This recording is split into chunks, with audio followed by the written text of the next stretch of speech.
ನೀನ್ ಈ ಕುಟುಂಬಕ್ಕೋಸ್ಕರ ಈ ಮನೆಯವ್ರಿಗೋಸ್ಕರ ಎಷ್ಟು ಮಾಡ್ತಾ ಇದ್ರು ಗೌರವನೇ ಇಲ್ಲ.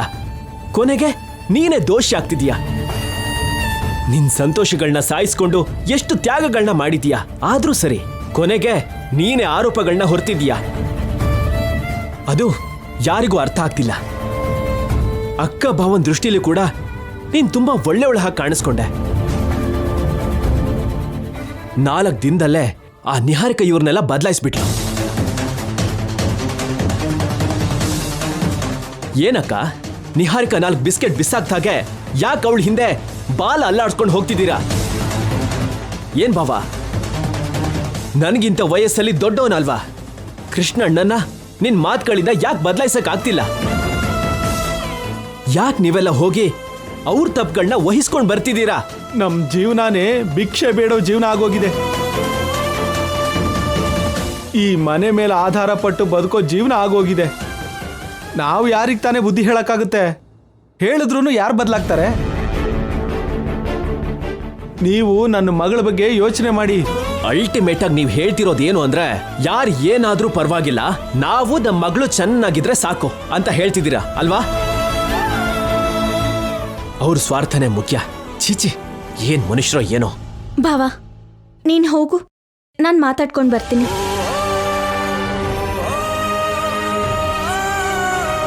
ನಮ್ ನೋವಲ್ ನಾವಿದ್ರೆ ಅವನ್ ಬಂದ್ ಇಷ್ಟ ಬಂದಾಗ ಮಾತಾಡ್ ಹೋಗ್ತಿದಾನಲ್ಲ. ಅವ್ರವ್ರ ನೋವು ಅವ್ರವ್ರಿಗಿರತ್ತೆ. ಅದಕ್ಕೆ ಕಾವ್ಯ, ನಾನ್ ನಿಂಗೆ ಮಾತು ಕೊಟ್ಟಿದ್ದೀನಲ್ವಾ, ಇನ್ನೇನು ಯೋಚನೆ ಮಾಡ್ಬೇಡ. ಊಟ ಮಾಡು ಬಾ. ನನ್ಗೇನು ಬೇಡ ಅತ್ತೆ. ಊಟ ಮಾಡೋದ್ ಬಿಟ್ಬಿಟ್ರೆ ಸಮಸ್ಯೆ ಸಾಲ್ವ್ ಆಗತ್ತಾ ಹೇಳು? ತಿನ್ನೋದಿಕ್ಕೆ ಹಸಿವಾದ್ರೂ ಆಗ್ಬೇಕು, ಮನ್ಸಾದ್ರೂ ಬರ್ಬೇಕು. ಆ ಎರಡೂ ಇಲ್ಲ. ನನ್ಗೆ ತೊಂದ್ರೆ ಕೊಡ್ಬೇಡ ಅತ್ತೆ. ಇವಳ ಹಸುವಿಂದ ಸತ್ರೆ ಪೀಡೆ ಬಿಟ್ಟು ಹೋಗುತ್ತೆ. ಅದಕ್ಕೆ ಯಾಕೆ ಹಾಗೆ ಮಾತಾಡ್ತೀರಾ? ಮಾತಿಗೂ ಹೀಗ್ ಬರೋ ಅವಶ್ಯಕತೆ ಇರಲ್ಲ ಅಲ್ವಾ ಅವನಿ? ದಯವಿಟ್ಟು ಹಾಗೆ ಮಾತಾಡಬೇಡಿ. ನಂಗೆ ಸ್ವಲ್ಪ ಸಮಯ ಕೊಡಿ.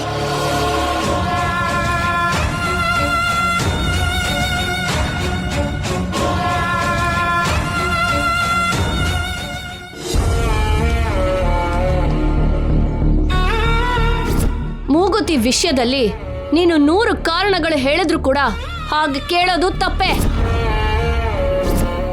ಸತ್ಯದಲ್ಲಿ ವೇದವತಿ ಕೈಯಾರೆ ಮೂಗುತಿನ ಬಹುಮಾನವಾಗಿ ಸ್ವೀಕರಿಸ್ತಾ ಇದ್ದೀನಿ.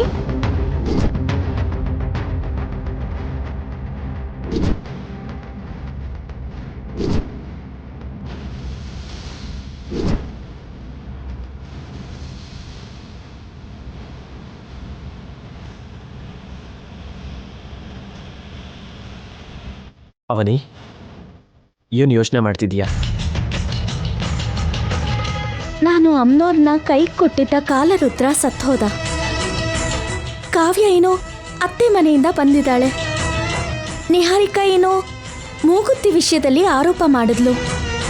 ಸಮಸ್ಯೆ ಎಲ್ಲ ಒಂದೇ ಸಲ ಶುರುವಾಯಿತು. ಏನ್ ನಡೀತಿದ್ಯೋ ಅಂತ ನನಗೇನೂ ಅರ್ಥ ಆಗ್ತಾ ಇಲ್ಲ.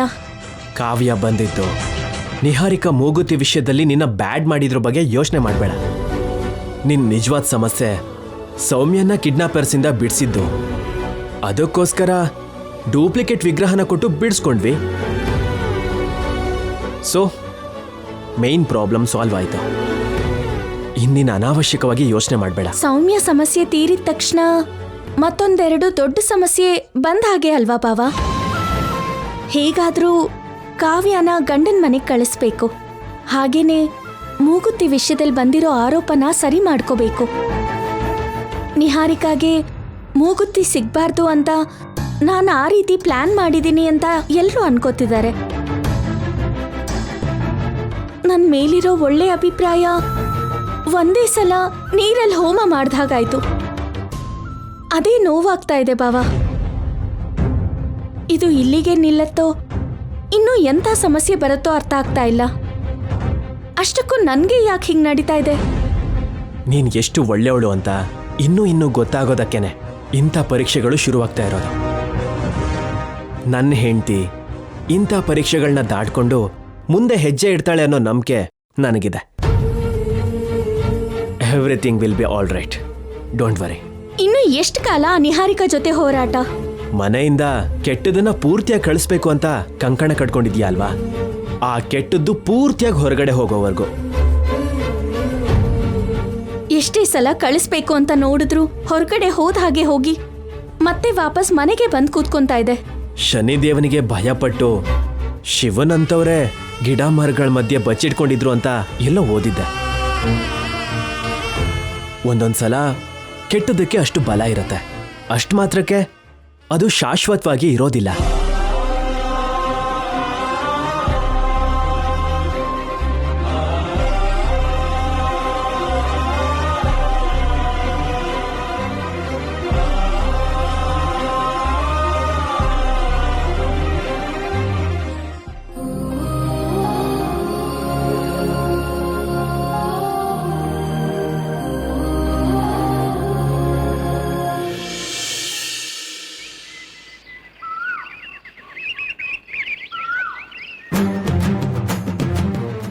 ಬಾಬಾ, ನ್ಯೂಸಲ್ಲಿ ಏನಿದೆ ಹೇಳು ಬಾಬಾ. ಅಷ್ಟು ದೊಡ್ಡ ನ್ಯೂಸ್ ಏನಿಲ್ಲ ಬಿಡು. ಹೌದು ಬಾಬಾ, ಈ ಸಲ ಎಲೆಕ್ಷನಲ್ಲಿ ನೀನು ಪಾರ್ಟಿಸಿಪೇಟ್ ಮಾಡ್ತೀನಿ ಅಂತಿದ್ದೆ. ನಮಗಂತ ಸೀನ್ ಇಲ್ಲ ಬಿಡು ಕೃಷ್ಣ, ಏನೋ ಫ್ಲೋಲ್ ಆಗಂದ್ವಿ.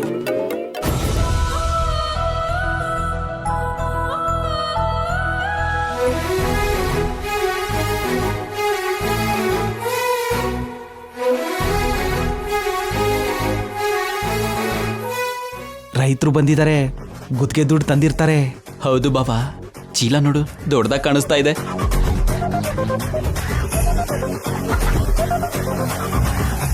ಅಮ್ನೋರ್ ಇದಾರೇನಪ್ಪ? ಇದಾರ್ ಬನ್ನಿ. ಸ್ವಲ್ಪ ಕರಿತೀರಾ? ಅಯ್ಯ, ಸ್ವಲ್ಪ ಏನು, ಪೂರ್ತಿಯಾಗೆ ಕರಿತೀನಿ. ಒಂದ್ ನಿಮಿಷ. ಅಮ್ಮ ಅಮ್ಮ, ನಮ್ಮ ಊರಿಂದ ರೈತರು ಬಂದಿದ್ದಾರೆ, ಬೇಗ ಬಾಮ. ಏ ಕೃಷ್ಣ, ಏನ್ ಬಾಬಾ? ಈ ಸಾರಿ ಅತ್ತೆ ಮಾವ ಗುತ್ತಿಗೆ ದುಡ್ಡಲ್ಲಿ ನಮ್ಗೆಲ್ಲ ಪಾಲ್ ಕೊಡ್ತಾರಂತೀಯ? ಅವತ್ತಂತೂ ನಿಹಾರಿಕಾ ಎಲ್ರಿಗೂ ಈಕ್ವಲ್ ಆಗಿ ಹಂಚಿದ್ಲು. ಇವತ್ತೇನ್ ಮಾಡ್ತಾಳೆ ನೋಡೋಣ.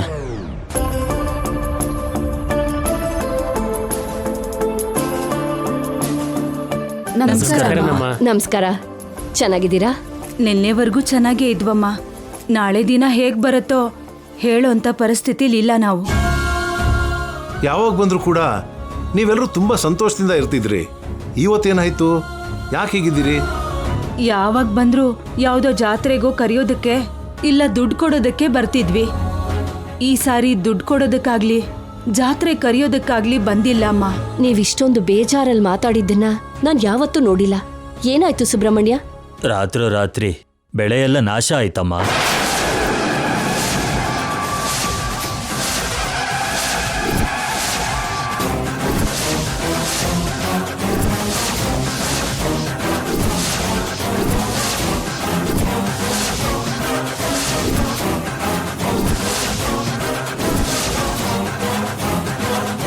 ಏನಂದ್ರಿ?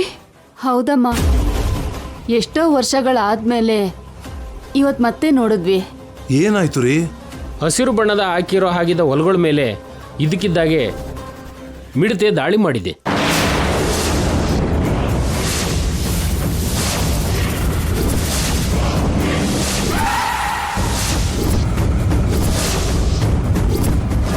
ಮಿಡ್ತೆ ದಾಳಿನ?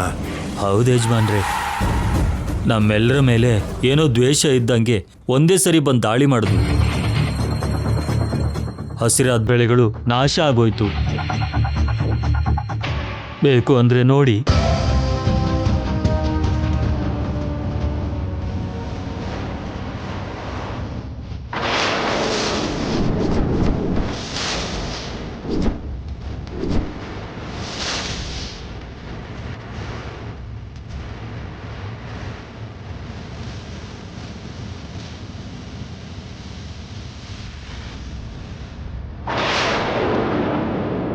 ಇದೆಲ್ಲ ಅಮ್ಮನವರು ಮನೆಯಿಂದ ಹೋಗಿರೋದ್ರ ಎಫೆಕ್ಟ್ ಅವನಿ. ಬೀರು ತುಂಬ ದುಡ್ಡಿಲ್ಲ ಅಂದ್ರು, ನಮ್ಮ ಮಕ್ಳಿಗೆ ಕೆಲಸ ಇಲ್ಲ ಅಂದ್ರು ಬದುಕ್ತಾ ಇದ್ವಿ. ಬೆಳೆ ಬೆಳಿಲಿಲ್ಲ ಅಂದ್ರೆ ಮಾತ್ರ ಬದುಕಲ್ಲ. ದೇಶಕ್ಕೆ ಬೆನ್ನೆಲುಬು ರೈತ ಅಂತ ಹೇಳ್ತಾರೆ. ಇವತ್ತು ಆ ರೈತನ ಬೆನ್ನೆಲುಬು ಮುರಿದೋಯ್ತಮ್ಮ. ಯಾವತ್ತೂ ಇಲ್ದೇ ಇರೋದು ಇಂಥ ಪರಿಣಾಮ ಆಗೋದು ಅಂದ್ರೇನು? ಅದೇ ಅರ್ಥ ಆಗ್ತಿಲ್ಲಮ್ಮ. ಇಲ್ಲಿವರೆಗೂ ಯಾವತ್ತೂ ನಾವು ಮಿಡತೆ ದಾಳಿನ ನೋಡಿರ್ಲಿಲ್ಲ. ಹಾಗಾದ್ರೆ ಊರಲ್ಲೇನೋ ಅಪಚಾರ ನಡೆದಿದೆ ಅಂತ ಅರ್ಥ. ಅಮ್ಮನವರಿಗೆ ನೀವು ಪೂಜೆ ಸರಿಯಾಗಿ ಮಾಡ್ತಿದ್ದೀರಾ? ಇಲ್ಲಿ ನೀವು ಎಷ್ಟು ನಿಷ್ಠೆಯಿಂದ ಮಾಡ್ತಿದ್ದೀರೋ ಅಲ್ಲಿ ನಾವು ಕೂಡ ಅಷ್ಟೇ ನಿಷ್ಠೆಯಿಂದ ಮಾಡ್ತಿದ್ದೀವಮ್ಮ. ಹಾಗಿದ್ದಾಗ ಹೀಗಾಗೋದು ಅಂದ್ರೇನು? ಊರಿಗೇನಾದ್ರೂ ಅನಿಷ್ಟ ಹಿಡ್ದಿದ್ಯಾ?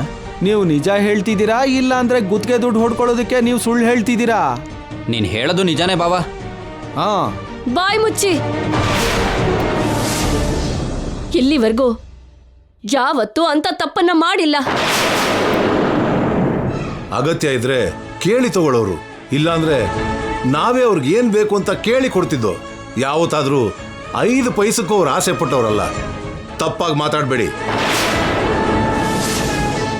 ಬೆಳೆ ನಾಶ ಆಯ್ತು ಅಂತ ಹೇಳೋದಕ್ಕೆ ನಮ್ಮ ಮನೆಗೆ ಬರ್ತೀರಾ ಅಂತ ನಾನು ಯಾವತ್ತೂ ಅನ್ಕೊಂಡಿರ್ಲಿಲ್ಲ. ಯಾವತ್ತೂ ಇಲ್ದೇ ಇರೋದು ಹೀಗ್ಯಾಕಾಯ್ತು? ಅಮ್ಮನವ್ರನ್ನ ದಿನ ಪೂಜಿಸ್ತಾನೆ ಇದೀವಿ. ಅಮ್ಮನವ್ರಿಗೆ ಯಾವುದೋ ಅಪಾಯ ಅಂದಿದ್ದಕ್ಕೆ ಶಾಂತಿ ಪೂಜೆ ಹೋಮ ಕೂಡ ಮಾಡಿಸಿದೀವಿ. ಎಲ್ಲೋ ಏನೋ ತಪ್ಪು ನಡೀತಿದ್ಯಮ್ಮ. ನಮ್ಮ ಕಣ್ಣಿಗೆ ಕಾಣ್ದಿರೋ ತಪ್ಪೇನೋ ನಡೀತಿದ್ಯಮ್ಮ. ಒಂದ್ರ ಮೇಲ್ ಒಂದು ಹೀಗಾಗ್ತಾ ಇದೆಯಲ್ಲ. ಅಮ್ಮನವ್ರ ಮನೇಲೇ ಇದ್ದು ಕೂಡ ಹೀಗೆಲ್ಲ ಯಾಕಾಗ್ತಾ ಇದೆ? ಅಮ್ಮ, ಸಾಧ್ಯ ಆದ್ರೆ ಒಂದ್ಸಾರಿ ಊರಿಗೆ ಬನ್ನಿ, ಎಲ್ರ ಹತ್ರ ಮಾತಾಡ್ ಹೋಗಿ. ಧೈರ್ಯವಾಗಿ ಇರ್ತಾರೆ. ಇಲ್ಲ ಅಂದ್ರೆ ಎಲ್ರೂ ಊರ್ ಬಿಟ್ಟು ಹೋಗೋ ಪರಿಸ್ಥಿತಿ ಕಾಣಿಸ್ತಿದೆ. ಅಂತ ಮಾತಾಡಬೇಡಿ. ನಾನ್ ಬಂದ್ ಮಾತಾಡ್ತೀನಿ. ಎಲ್ರೂ ಧೈರ್ಯವಾಗಿರಿ. ಎಲ್ಲ ನಿಮ್ಮೇಲ್ ಭಾರ ಹಾಕ್ತೀವಿ, ನೀವೇ ದಯೆ ತೋರಿಸ್ಬೇಕು. ನಾವೇನ್ ಬರ್ತೀವಮ್ಮ. ಬರ್ತೀವಮ್ಮ. ಒಳ್ಳೇದು.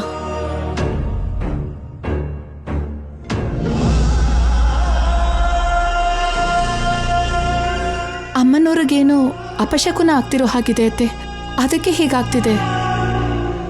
ಹೌದಮ್ಮ, ಆ ಸುಬ್ರಹ್ಮಣ್ಯ ಹೇಳ್ದಾಗೆ ಎಲ್ಲೋ ಏನೋ ತಪ್ಪಂತೂ ನಡೀತಿದೆ. ಆದ್ರೆ ಅದು ನಮ್ಮ ಕಣ್ಣಿಗೆ ಕಾಣಿಸ್ತಾ ಇಲ್ಲ. ಅತ್ತೆ, ನೀವು ಬೇಜಾರು ಮಾಡ್ಕೋಬೇಡಿ. ಅಮ್ಮನವ್ರ ಕಟಾಕ್ಷ ಖಂಡಿತವಾಗ್ಲೂ ಇರತ್ತೆ. ಸಮಸ್ಯೆಗೆ ಪರಿಹಾರ ಸಿಗತ್ತೆ. ಏನ್ ಮಾತಾಡ್ತಿದ್ಯಾ ಅವನಿ? ಇವಾಗ್ಲೇ ನಾಶ ಆಗಿರೋ ಬೆಳೆ ಎಲ್ಲ ವಾಪಸ್ ಬಂದ್ಬಿಡತ್ತಾ?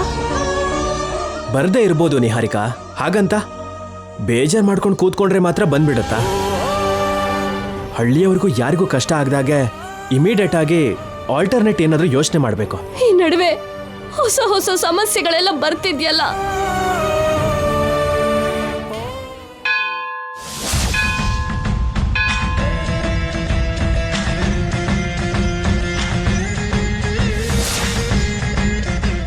ಏನಿದು ದೇವ್ರೆ? ಮನೆಯಿಂದ ಒಂದೊಂದು ಸಮಸ್ಯೆನೂ ನಾನು ಹೊರಗಡೆ ಕಳ್ಸೋಣ ಅನ್ಕೊಂತಿದ್ದೀನಿ. ನೀನೇನೋ ಹೊರಗಡೆಯಿಂದ ಒಂದೊಂದು ಸಮಸ್ಯೆನೂ ಒಳಗಡೆ ತಗೊಂಡ್ ಬರ್ತಾ ಇದ್ಯಾ. ಯಾಕೆ ಹೀಗ್ ಮಾಡ್ತಿದ್ಯಾ? ನನ್ನ ಜೀವನಕ್ಕೆ ಸಮಸ್ಯೆಗಳು ಬಿಟ್ರೆ ಯಾವತ್ತಿಗೂ ಸಂತೋಷ ಇರಬಾರ್ದಾ?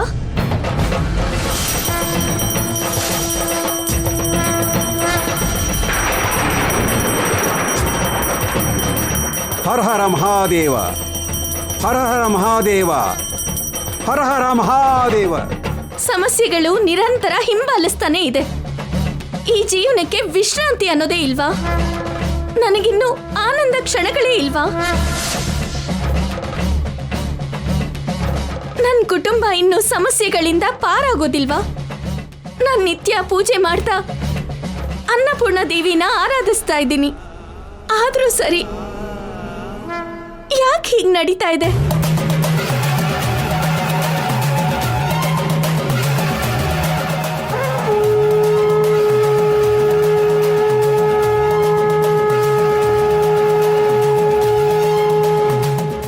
ಅಮ್ಮನವರ ಮೇಲೆ ಕೆಟ್ಟ ದೃಷ್ಟಿ ಬಿದ್ದಿದೆ. ಮನೆಯಿಂದ ಹೊರಗಡೆ ಹೋಗೋದಿಕ್ಕೆ ಕುತಂತ್ರ ನಡೀತಿದೆ. ಆ ಪಾಪಕ್ಕೆ ತಕ್ಕ ಶಿಕ್ಷೆ ಮರಣ ಶಿಕ್ಷೆ.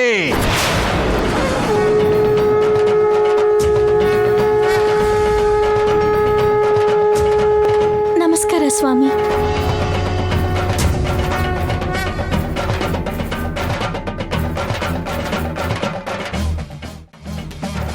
ನನ್ ಗುರ್ತು ಸಿಕ್ತಾ ನಿಮ್ಗೆ? ಅವತ್ತು ನೀವು ನಮ್ಮ ಮನೆಗೆ ಬಂದಿದ್ರಿ. ಅಮ್ಮನವರು ಹೊರಗಡೆ ಹೋಗ್ತಾರೆ ಅಂತ ಹೇಳಿದ್ರಿ. ಗುರ್ತು ಹಿಡ್ದೆ ಅಮ್ಮ, ನನಗೆ ಎಲ್ಲ ನೆನಪಿದೆ. ನೀವು ಆ ವಿಷಯ ಹೇಳಿದಾಗಿಂದಾನು ಮನೇಲಿ ಎಲ್ರೂ ಭಯ ಪಟ್ಟಿದೀವಿ. ಪುರೋಹಿತರನ್ನ ಕರೆಸಿ ಶಾಂತಿ ಪೂಜೆನ ಮಾಡಿಸಿದ್ವಿ. ದುಷ್ಟ ನಿವಾರಣೆ ಹೋಮ ಮಾಡಿಸಿದ್ವಿ. ಅಮ್ಮನವರು ನಮ್ಮನೇಲೆ ಕ್ಷೇಮವಾಗಿದ್ದಾರೆ. ನೀವು ಹೇಳ್ದ ಹಾಗೆ 1 ವಾರದೊಳಗೆ ನಮ್ಮ ಹೊಸಲು ದಾಟಿಲ್ಲ. ಆದ್ರೆ ಮನೇಲಿ ತುಂಬಾ ಸಮಸ್ಯೆಗಳು ಬರ್ತಾ ಇದೆ. ಯಾಕೆ ಹಾಗೆ ನಡೀತಾ ಇದೆ ಅಂತ ಗೊತ್ತಾಗದೆ ತುಂಬಾ ಒದ್ದಾಡ್ತಾ ಇದ್ದೀನಿ ಸ್ವಾಮಿ. ನಮ್ಮ ಮನೆಗೆ ಮತ್ತೆ ಏನಾಯ್ತು? ಯಾಕೆ ಸಮಸ್ಯೆಗಳು ಒಂದಾದ್ಮೇಲೆ ಒಂದು ಬರ್ತಾನೇ ಇದೆ? ಹೇಳಿ ಸ್ವಾಮಿ. ನಮ್ಮ ಮನೆ ಮಗಳು ತವ್ರ ಮನೆಗೆ ವಾಪಸ್ ಬಂದಿದ್ದಾಳೆ. ನಮ್ಮ ಊರಿನ ರೈತರು ಸಮಸ್ಯೆಗಳ ಜೊತೆ ಬಂದ್ರು. ನನಗೇನು ಅರ್ಥ ಆಗ್ತಾ ಇಲ್ಲ. ಹರ ಹರ ಮಹಾದೇವ.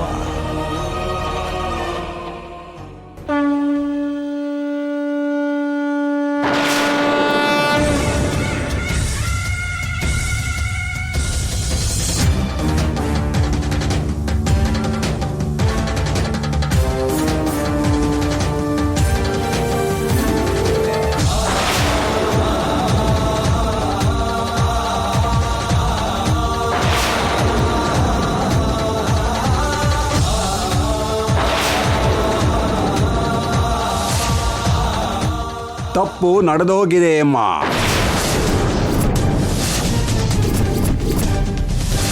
ಏನ್ ಹೇಳ್ತಾ ಇದ್ದೀರಾ ಸ್ವಾಮಿ? ನಿಮ್ಮ ಮನೆ ಅಮ್ಮನವರು ಕೈ ತಪ್ಪಿದ್ದಾರೆ.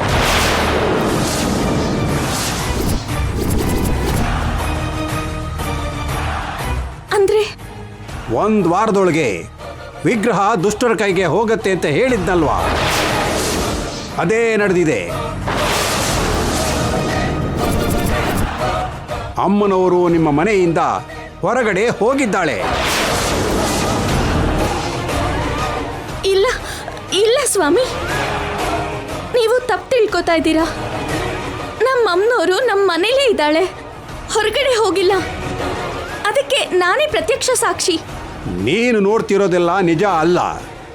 ನಾನು ಹೇಳಿದ್ಯಾವುದು ಸುಳ್ಳಲ್ಲ. ಮಹಿಮೆ, ಶಕ್ತಿ, ಚರಿತ್ರೆ ಇರೋ ವಿಗ್ರಹ ಮನೆ ಹೊರಗೆ, ರೂಪ ಬಿಟ್ರೆ ಯಾವ ಶಕ್ತಿ ಇಲ್ದಿರೋ ವಿಗ್ರಹ ಮನೆ ಒಳಗಡೆ. ಅದು ರೂಪಕ್ಕೆ ಮಾತ್ರ ನಿಮ್ಮ ಅಮ್ಮನವರು, ವಾರಸತ್ವವಾಗಿ ಬರ್ತಿರೋ ಅಮ್ಮನವರಲ್ಲ. ನೀವು ಆರಾಸೋ ಅಮ್ಮನವರು ಖಂಡಗಳನ್ನು ದಾಟೋದಿಕ್ಕೆ ಸಿದ್ಧ ಆಗ್ತಿದೆ.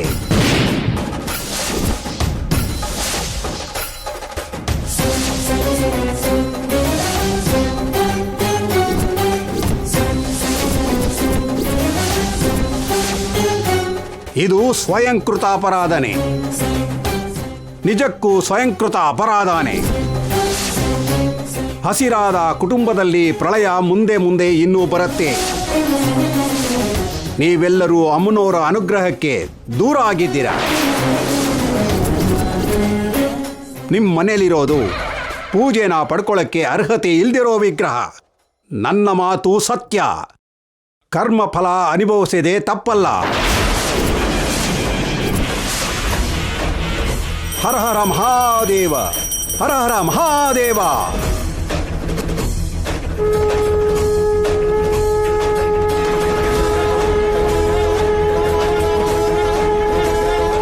ಅಮ್ಮನವರು ಹೊರಟೋದ್ರ? ನನ್ನ ಮನೇಲಿರೋ ಅಮ್ಮನವ್ರಿಗೆ ಶಕ್ತಿನೇ ಇಲ್ವಾ? ಯಾಕೆ ಹಾಗೆ ಮಾತಾಡಿದ್ರು? ನನ್ನ ಕೈಯಾರೆ ನಾನೇ ನಕಲಿ ವಿಗ್ರಹನ ಕೊಟ್ಟಿದ್ದೆ ಅಲ್ವಾ? ಮತ್ತೆ ಯಾಕೆ ಹಾಗಂದ್ರು?